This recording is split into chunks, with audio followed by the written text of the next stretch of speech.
شهر رمضان الذي أنزل فيه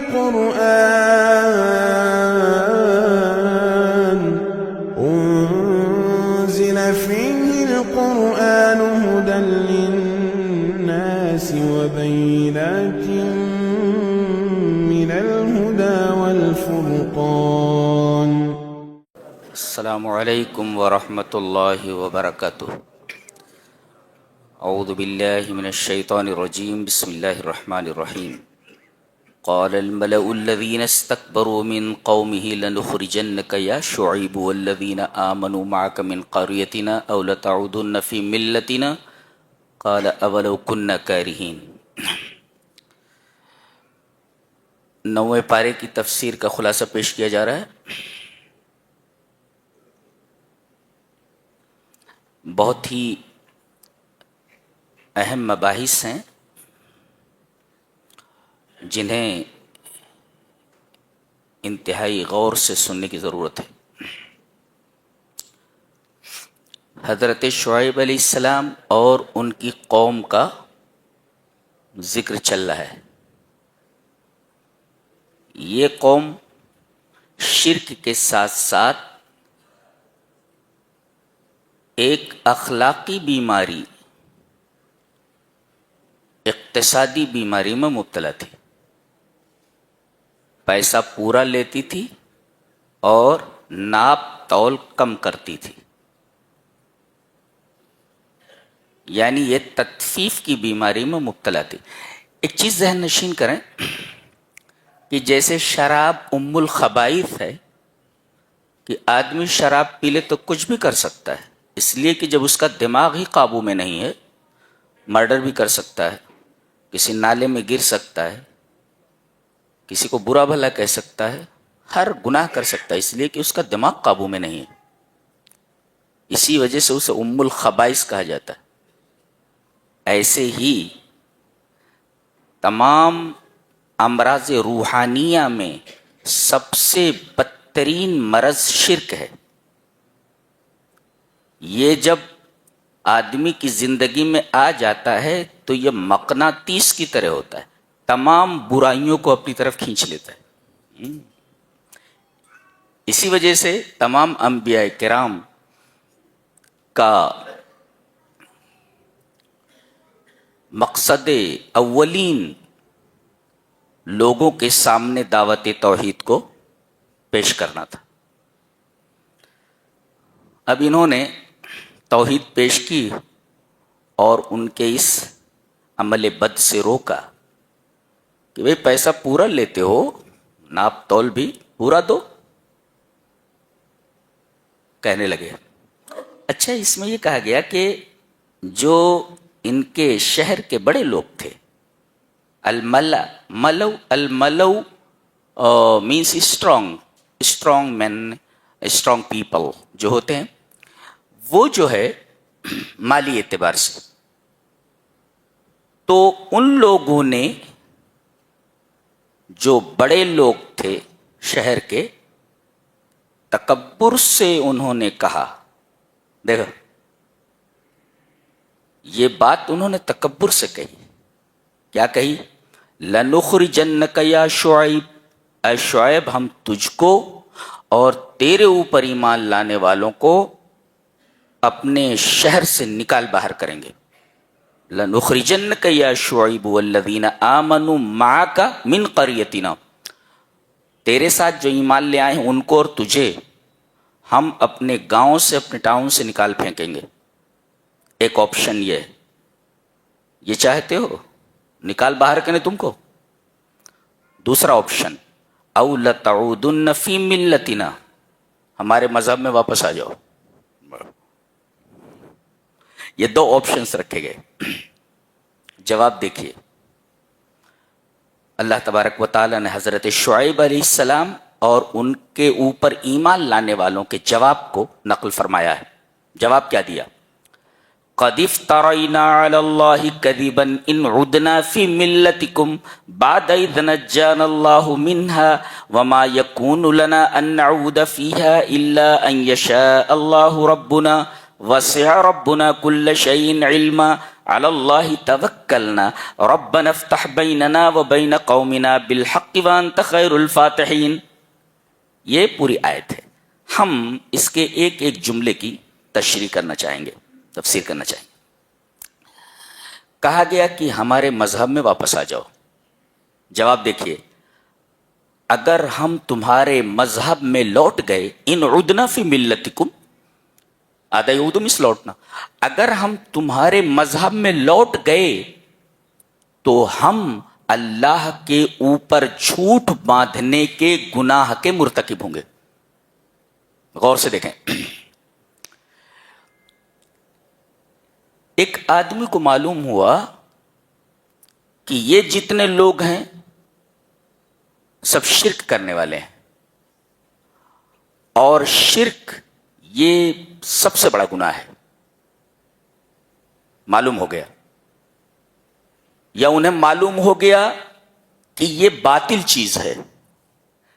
اللہ تعالی نے ان لوگوں کو ان لوگوں سے الگ کر کے توحید کے میدان میں لا کر کھڑا کر دیا. وہ لوگ باطل پر تھے, اللہ نے ان لوگوں کو ان کے درمیان سے نکال کر حق کے میدان میں کھڑا کر دیا. کہتے ہیں کہ اگر ہم دوبارہ تمہارے مذہب میں چلے گئے تو یہ اللہ پر جھوٹ باندھنا ہوا. افترا کا مطلب ہوتا ہے ٹو انوینٹ لائی, کوئی جھوٹ ایجاد کرنا, اس کو کہتے ہیں افترا. ٹو انوینٹ لائی, جھوٹ ایجاد کرنا. ہم سمجھ رہے ہیں کہ یہ شرک غلط ہے اور اللہ کے ساتھ شرک نہیں کرنا چاہیے.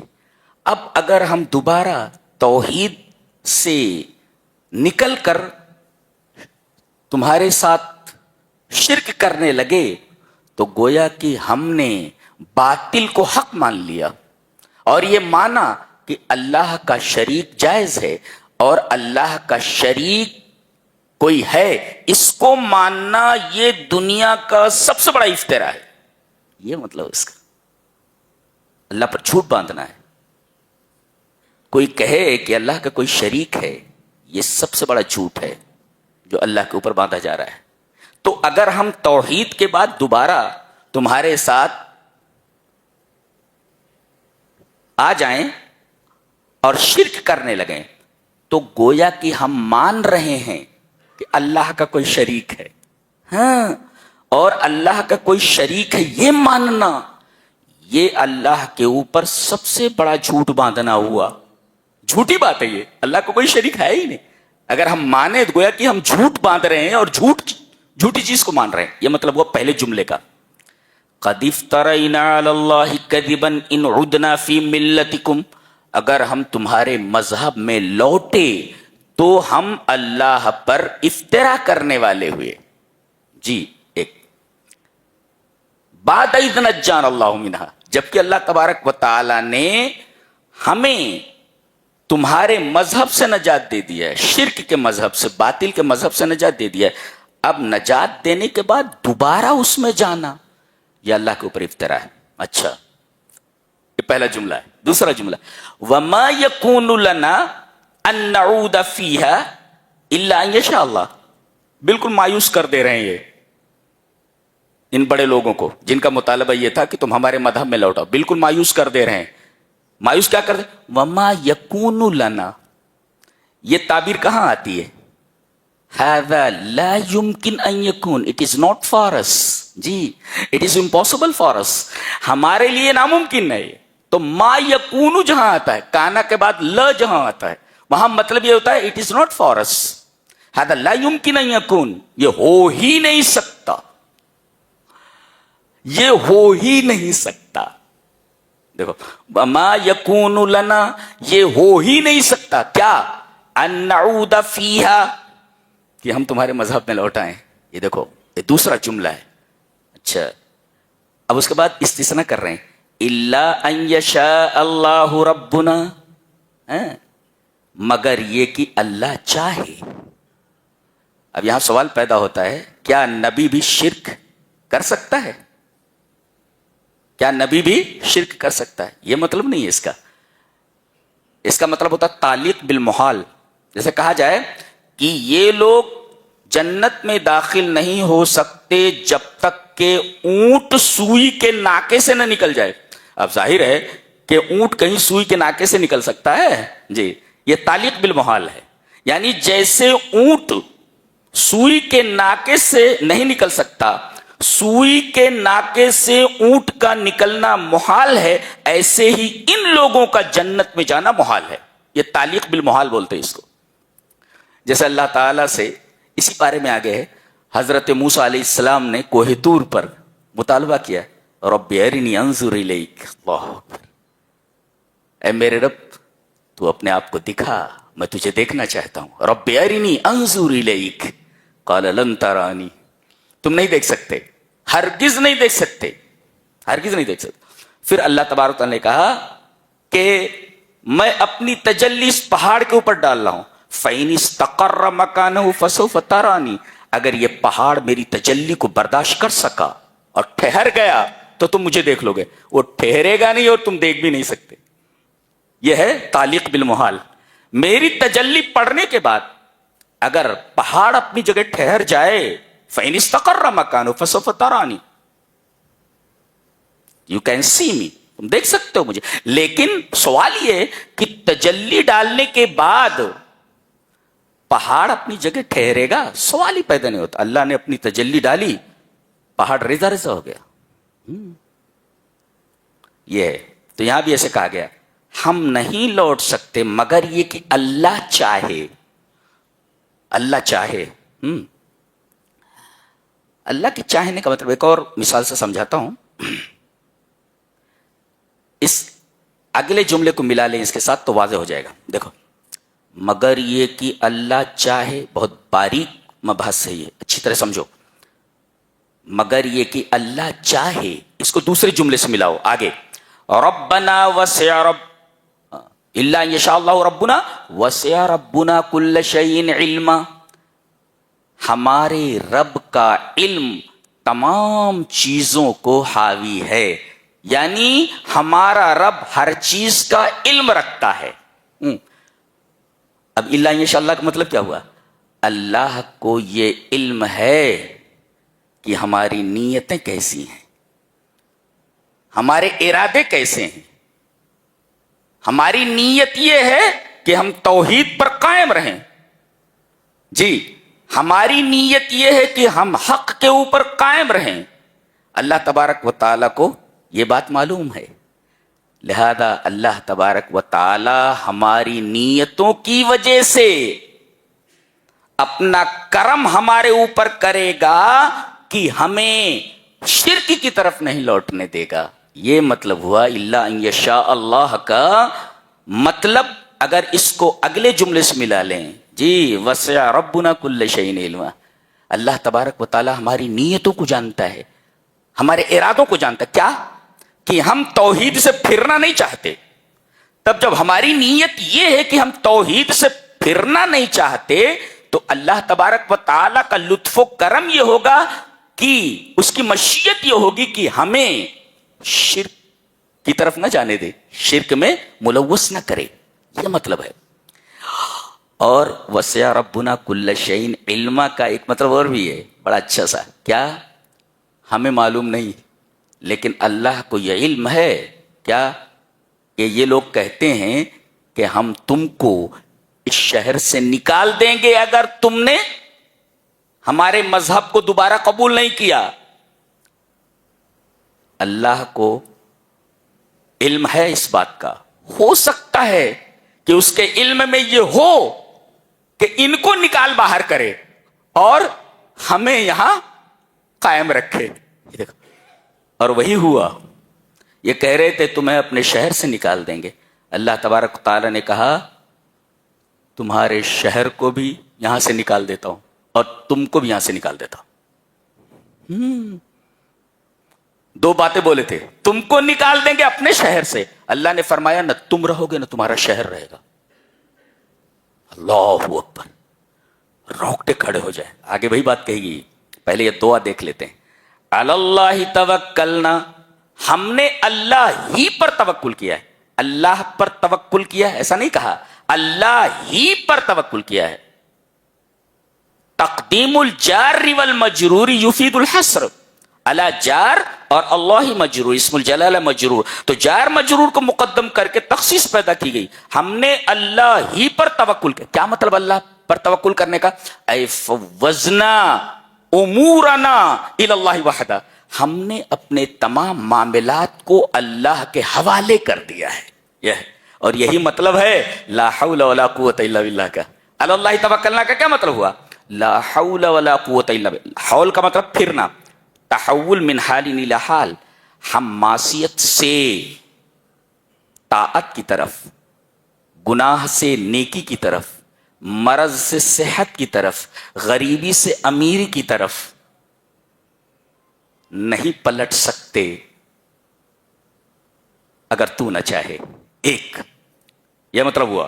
اور قوت کا مطلب کہ اللہ معصیت سے طاعت کے اوپر لا کر کھڑا کر دے تو ہم اطاعت کر ہی نہیں سکتے اگر اللہ ہمیں طاقت نہ دے۔ یہ مطلب ہے لا حول ولا قوت، ہم معصیت سے، گناہ سے طاعت کی طرف نہیں پھر سکتے جب تک اللہ نہ چاہے۔ تو اب اللہ تعالی نے ہمیں گناہ سے نیکی کی طرف پھیر دیا ہے۔ اب یہ نیکی ہم اس وقت تک نہیں کر سکتے جب تک کہ اللہ کی مدد نہ آ جائے۔ جی تو اللہ توکلنا میں ہم نے حوالے کر دیا اپنی طاقت کو، اپنی قوت کو، اپنی تمام چیزوں کو اللہ کے۔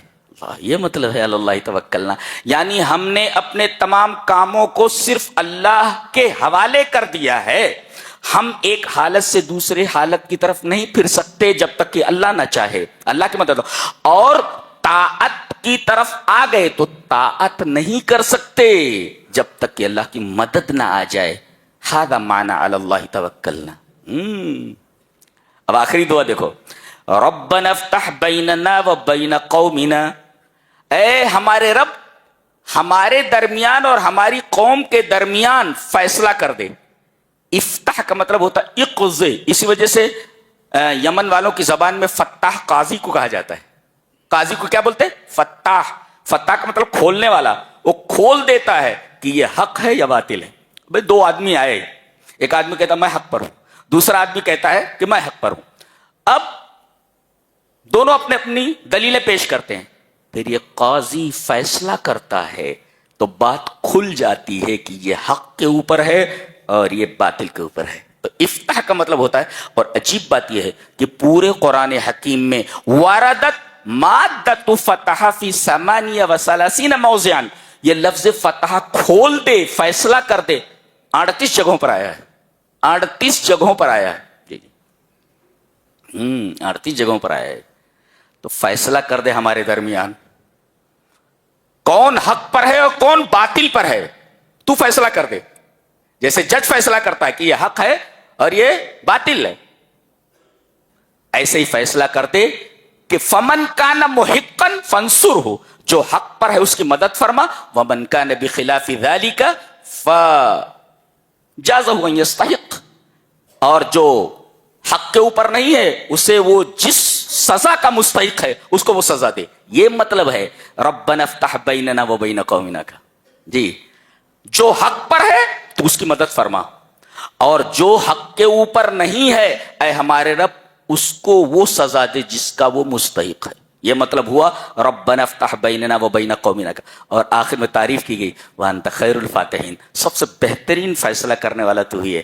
گویا کہ آدمی جب اللہ سے دعا کرے تو اللہ کی تعریف ضرور کرے، وانت خیر الفاتحین، یعنی تمام فیصلہ کرنا، فاتح یعنی تمام فیصلہ، یعنی افضل من یحکم، کائنات میں جتنے بھی فیصلہ کرنے والے ہیں تمام فیصلہ کرنے والوں سے بہتر فیصلہ کرنے والا تو ہی ہے۔ اللہ اکبر، یہ مطلب اس کا۔ آگے فرمایا گیا قوم شعیب نے کہا، قوم شعیب کے بڑے لوگوں نے کہا قوم شعیب سے، لئن اتبعتم شعیبا انکم اذا لخاسرون، کہ اگر تم شعیب کی بات مانو گے تو گھاٹا اٹھانے والوں میں سے ہو جائے گا۔ اللہ اکبر، یعنی حضرت شعیب یہ کہہ رہے کہ ڈنڈی مت مارو،